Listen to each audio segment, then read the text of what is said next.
You watched Sonic 3, but you missed so much. From hidden anime moves to secret throwbacks only real fans would spot, we're digging up everything the movie secretly dropped. Trust me, you won't believe how deep these Easter eggs go. Video game lore, anime nods, Matrix vibes, and even real-life Tokyo landmarks. Okay, let's talk about one of the biggest hidden Easter eggs in Sonic the Hedgehog 3, Prison Island. If you've played Sonic Adventure 2, this place will look super familiar. In the movie, it's shown as the high-security facility where Shadow is locked up.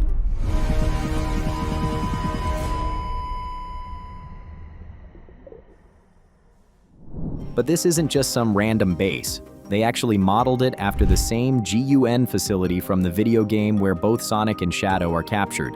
The layout, the security drones, and even the dark, moody atmosphere all feel exactly like the original. It's like they brought that part of the game straight into the movie. But the real kicker? The backstory they gave Shadow. Fans of the game know Shadow isn't just a cool black hedgehog. He's got a deep, emotional origin. And the movie doesn't skip over it. It gives us flashes of Maria Robotnik, the kind girl who was super close to Shadow before tragedy struck. In the games, Maria's death is a huge part of why Shadow becomes so dark and serious. The movie hints at this without being too heavy, which was a smart move. You really feel Shadow's pain without it turning into a full-on flashback episode. Now, here's where things get interesting. Gerald Robotnik, Maria's grandfather, and the original creator of Shadow. In the games, Gerald ends up dying before the main events unfold. But in Sonic 3, the writers totally flip the script. Gerald is alive and actually shows up in the present day to interact with Dr. Robotnik, aka Eggman. Fun. Two Robotniks are way worse than one. Chest bump? No. Their scenes together are kind of hilarious, especially with Gerald breaking the fourth wall and throwing in some unexpected humor. This twist not only surprised fans, but it opened the door for all kinds of weird and cool interactions between the past and present characters.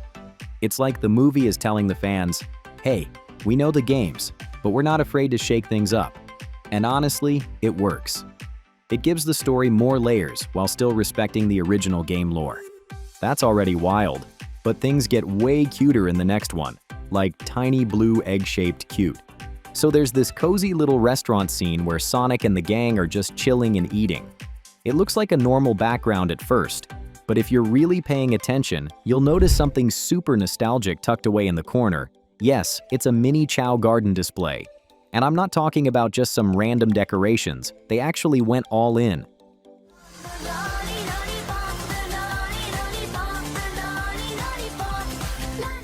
There are tiny Chao animatronics moving around, and even Chao eggs set up just like in the old Sonic Adventure games. If you grew up playing those games on the Dreamcast or GameCube, then you already know how much time people used to spend in the Chao Gardens. Raising these little blue guys was a whole game by itself. You'd feed them, train them, even enter them into races or karate matches. It was low-key addictive and one of the most beloved parts of the franchise. What makes the movie detail even cooler is that the egg designs match the ones from the games perfectly. You can see the colors and patterns that would normally hint at what kind of Chao might hatch. It's not just a cute background thing, it's a straight-up deep cut from the Sonic Adventure series, and it shows the creators really know their stuff. And here's what makes it special. The scene doesn't zoom in or explain anything. There's no dialogue calling it out. It's just there, waiting for real fans to notice it. That's what makes it such a cool Easter egg. It's like the filmmakers are saying, if you know, you know. Alright, now this one is super fun. Sonic the Hedgehog 3 is packed with pop culture references, especially during Shadow's fight scenes. And unless you're a big anime or action movie fan, you probably missed a few of them. Let's start with one of the coolest moments. Shadow's motorcycle slide. It's not just a random action move. It's a direct reference to the famous Akira slide from the classic anime Akira.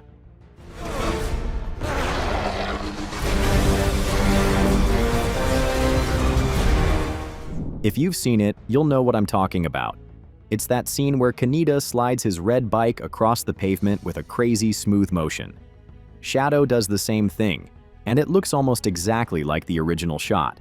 Same angle, same style, everything. It's a total if you know moment. Then we get this insane fight between Shadow and Knuckles. At one point, Shadow pulls off this flying kick, and if you're a Dragon Ball Z fan, it's gonna look super familiar.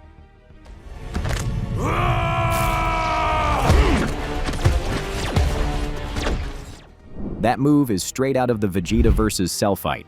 It's fast, powerful, and shot in a way that screams DBZ.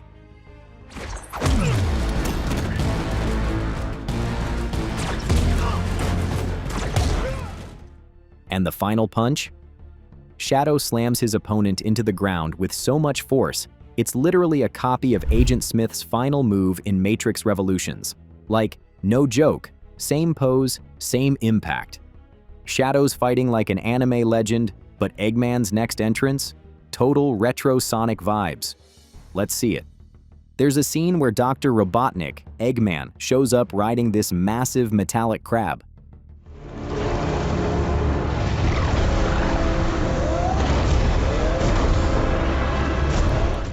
At first, it just looks like a random evil machine, but it's actually a huge throwback to the crab meat Badnik from the original Sonic the Hedgehog game on the Sega Genesis.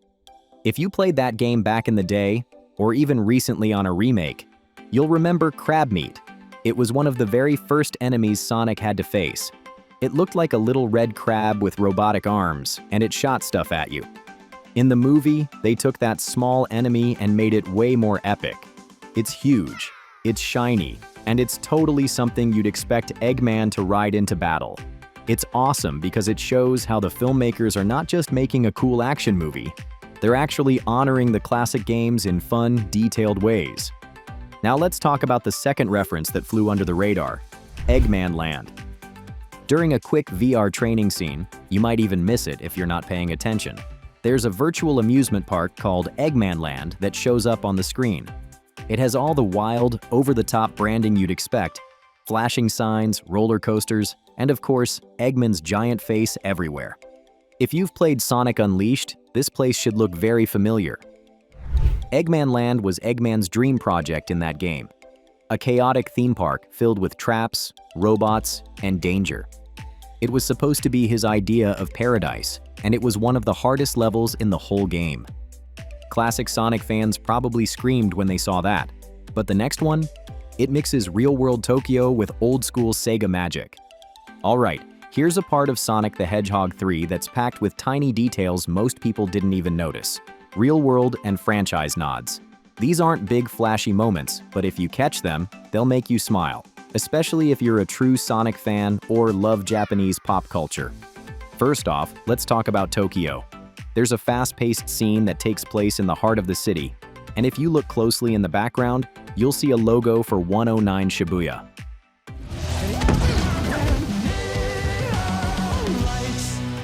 If you've never heard of it, 109 Shibuya is one of the most famous shopping centers in Japan. It's like the ultimate pop culture hotspot, known for fashion, music, anime merch, you name it. The building is iconic, and seeing it in the movie is a cool little nod to Japan's influence on Sonic's history, since the franchise started there. Next up is a super fun sound detail, Eggman's ringtone. It's not just a random beep or buzz. If you listen carefully, it actually plays the Game Over jingle from the old 16-bit Sonic games.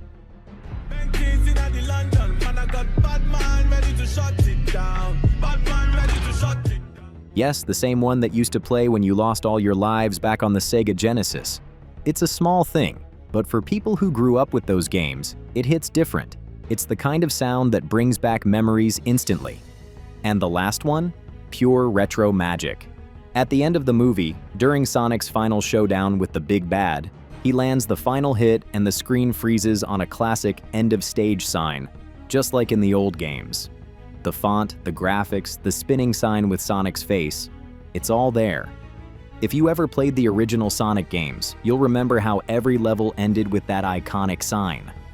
The movie recreates it perfectly, and it feels like the best kind of throwback. You caught all of that? No way. Comment how many Easter eggs you actually noticed, because there's more than meets the eye.